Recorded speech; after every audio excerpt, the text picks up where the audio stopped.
Genesis 38, 1 through 30. And it came to pass at that time that Judah went down from his brethren and turned into a certain Adulamite, whose name was Hirah. And Judah saw there a daughter of a certain Canaanite, whose name was Shurah. And he took her and went in unto her. And she conceived and bare a son, and he called his name And she conceived again and bare a son, and she called his name Onan. And she yet again conceived and bare a son, and called his name Shelah. And it was at Shezib when she bare him. And Judah took a wife for his firstborn, whose name was Tamar. And Judah's firstborn, was wicked in the sight of Yahweh, and Yahweh slew him. And Judah said unto Onan, Go in unto thy brother's wife, and marry her, and raise up seed to thy brother. And Onan knew that the seed should not be his. And it came to pass, when he went in unto his brother's wife, that he spilled it on the ground, lest that he should give seed to his brother. And the thing which he did displeased Yahweh, wherefore he slew him also.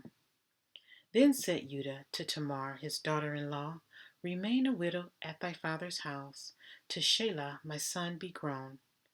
For he said, Lest peradventure he die also, as his brethren did. And Tamar went and dwelt in her father's house. And in process of time the daughter of Shua, Judah's wife, died, and Judah was comforted, and went up unto his sheep shearers to Timnath, he and his friend Hirah the Adulamite.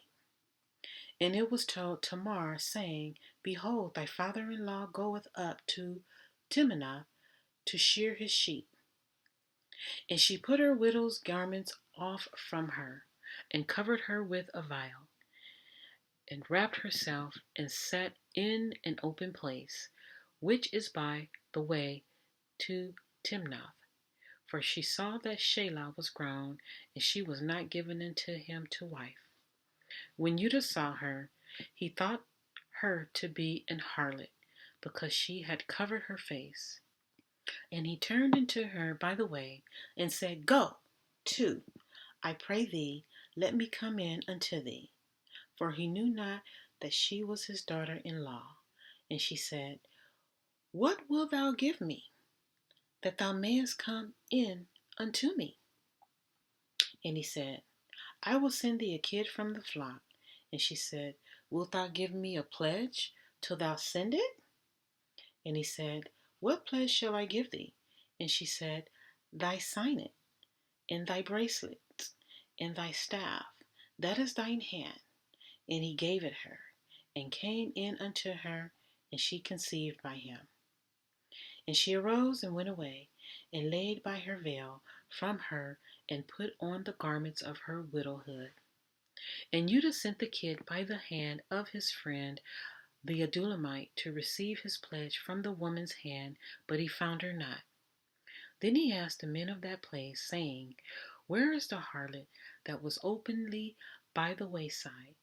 And they said, There was no harlot in this place. And he returned to Judah and said, I cannot find her. And also the men of the place said that there was no harlot in this place. And Judah said, Let her take it to her, lest we be shamed. Behold, I sent this kid, and thou hast not found her. And it came to pass about 3 months after that, that it was told Judah, saying, Tamar, the daughter-in-law, hath played the harlot.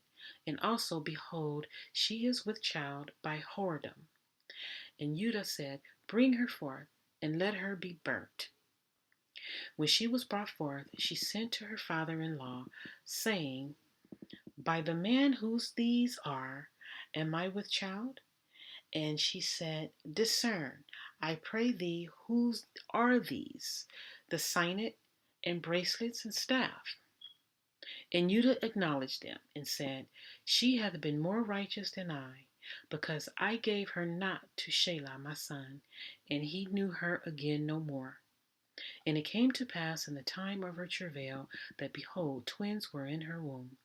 And it came to pass, when she traveled, that the one put out his hand, and the midwife took and bound up his hand in scarlet thread, saying, This came out first.